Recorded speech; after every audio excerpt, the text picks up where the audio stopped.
Good. Get a map for this toolbox you got going on over here. We barely have any tools, as you can see. But we are gonna, however, because as you can see, we're vertically challenged, right? So we're actually gonna build a platform. We're gonna build a patio for the toolbox, so this way we can be able to reach. Oh my God. Somebody can get their man. Yeah, someone come get their boomer.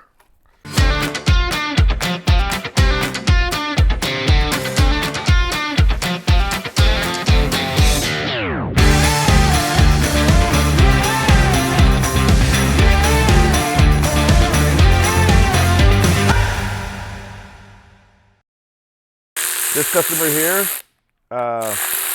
stated that he was coming to a stop, and then the car stopped running. After digging a little further, though, we found out that he had just done a couple of pulls, and his motor said knock knock. So we're gonna try to investigate to see if it could be rebuilt.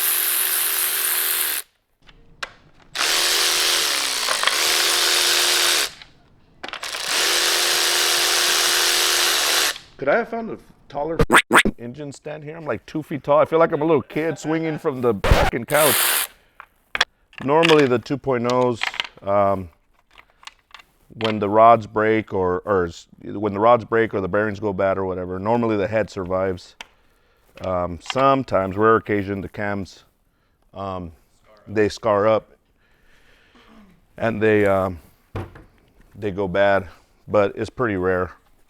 It's normally if you do the short block, you go back in.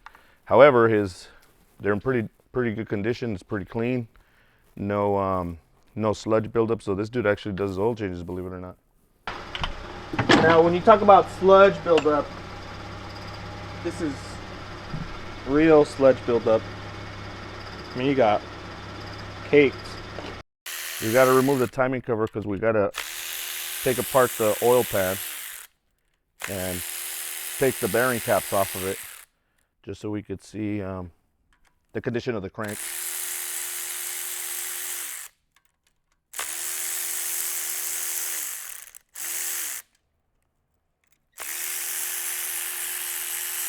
We use all electric on everything. Compressor went away with the carburetor. Oh shit, we're missing one? No, it's right here.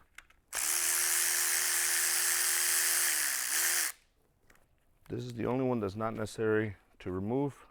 I don't know why they put it there.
Now you don't want to over pull because you could scar the walls of the intake or the timing cover. However, we are professionals and we've done this one too many times. So with the timing system, a lot of times customers ask when do they got to do a timing job. With the chains that have the multiple links, you don't really have to. It's not really a stretching problem as much as these guides wear inside. And I'll take one apart just so you guys can see it. And we've seen them come completely apart, where these these go all the way in and they wear out. But we're gonna be dealing with the oil pan, so we're gonna remove the bottom.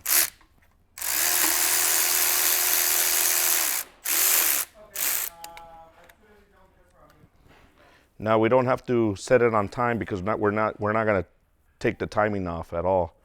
So we could just leave it as it is right now with the tension and everything. We're only doing the oil pump chain.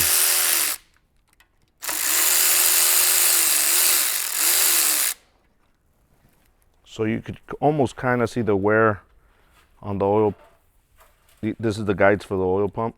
Well, this is the tensioner for the oil pump chain. And you kind of see the wear marks there, but this one's pretty good condition here. There's some that they really groove in and then the color gets darker on here. So as the oil seeps into it, changing the color with heat and time. And they end up cracking sometimes. They'll crack and break. And then you'll start hearing a noise coming from the timing system. Should I have gone the other way where you could have helped me? Oh, come on. He said he drained it.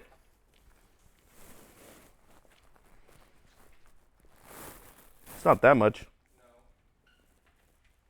No. All right, so let's continue.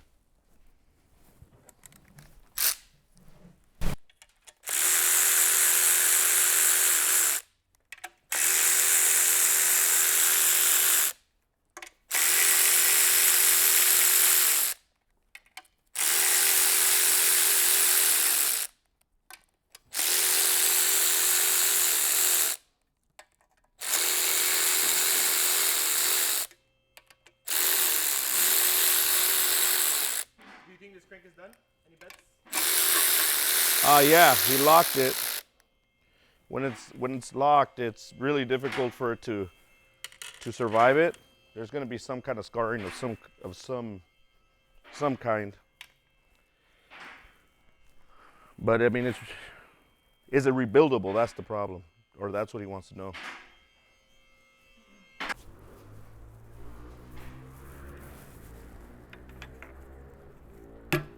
Oh, what's he did pop it up? Huh?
Huh?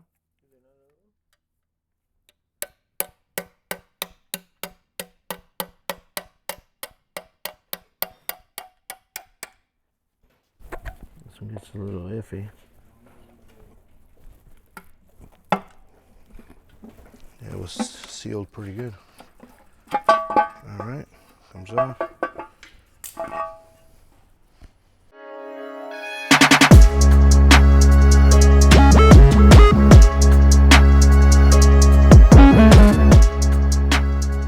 What's with the dog leashes though? They're his. I don't know why you got first savers on. They're his. Oh, like you guys are wearing each other's thing? That's cute. I really like it when couples dress alike. We're wearing each other's underwear too. So normally it's 1 and 4. But you know what? Although it's locked, I don't see a brake. All right.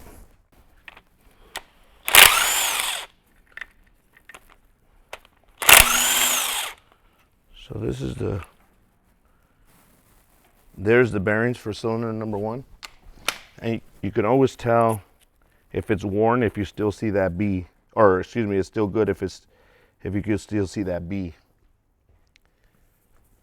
It's got a couple of stains on there, but the bearing itself doesn't look, that cylinder one's not the issue. Oh my God. Good work is hard to find. That's Jesus, by the way, our new guy.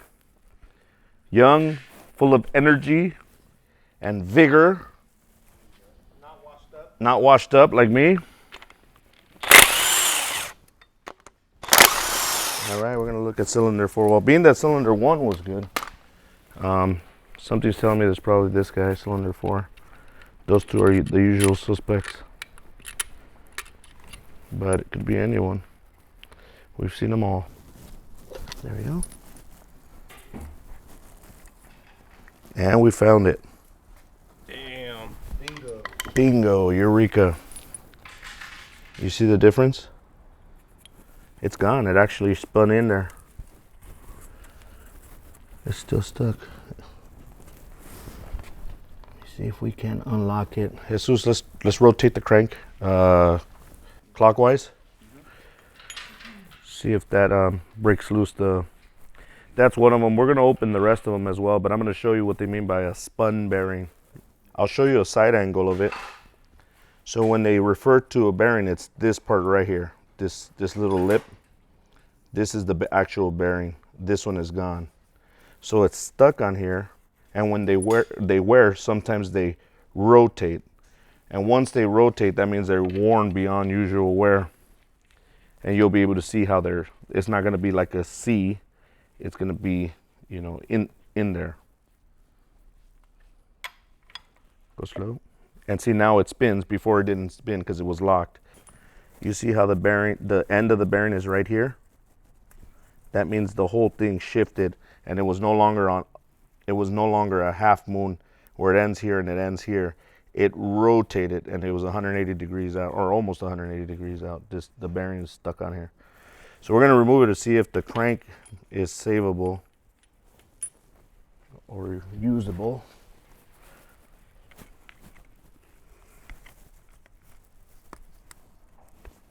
Oh, that shit spun. Yeah, it's coming off. On this side it is, but this side is stuck. You have another flathead?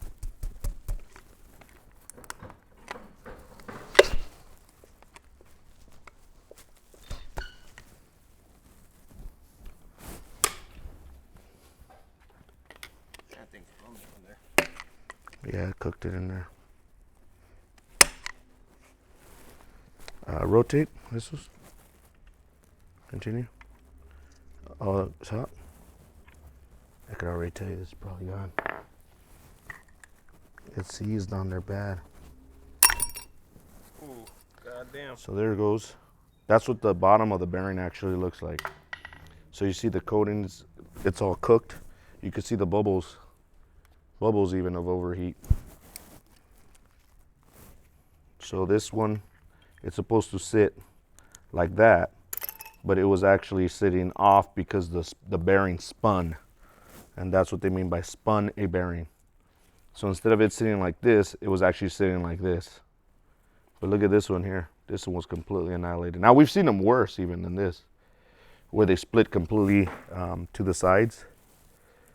But if you look over here, you can see the crank it's scarred and overheated completely. If this was like an LS7 or LS1 or something like that, a machine shop could remill this, and all you would have to do is put a fatter bearing on there and it would work. However, I haven't found that option for the 2-liter or the 3.8 for that matter. Although I think Travis in Vegas did have one for the 3.8. For the 3.8 I'm talking about. Oh yeah, but this one's pretty. Yeah, now Welded on there. I'm going to show you a little close-up on the actual rod. If you come over here, you can see that's the rod. As long as he gets a new crank, piston rods, it's, The block itself. yeah, 100%. And he could sleeve it, do whatever he wants. You want to call this guy? Yeah.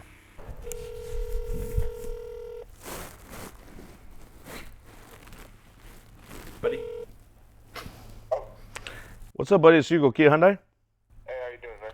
What's up, man? So we were able to tear down your engine, and it looks like you lost cylinder 2 for sure. It's gone. It was locked. You spun the bearing, and the block looks like it could be rebuildable, but you're gonna need a crank and pistons, rods, and everything. That's probably Yeah. not the same as like a short block would. Yeah, exactly. Yeah, that's right. So you probably think it's better off just to go with the short block? Well, it just depends on what you want to do. I mean, if you want to go fast, and I would just sleeve this one, get upgraded pistons, rods, and a new crank, and you'll be ready to rock and roll. Throw everything at it. Hey, do you know like how much that would come out to? About too much.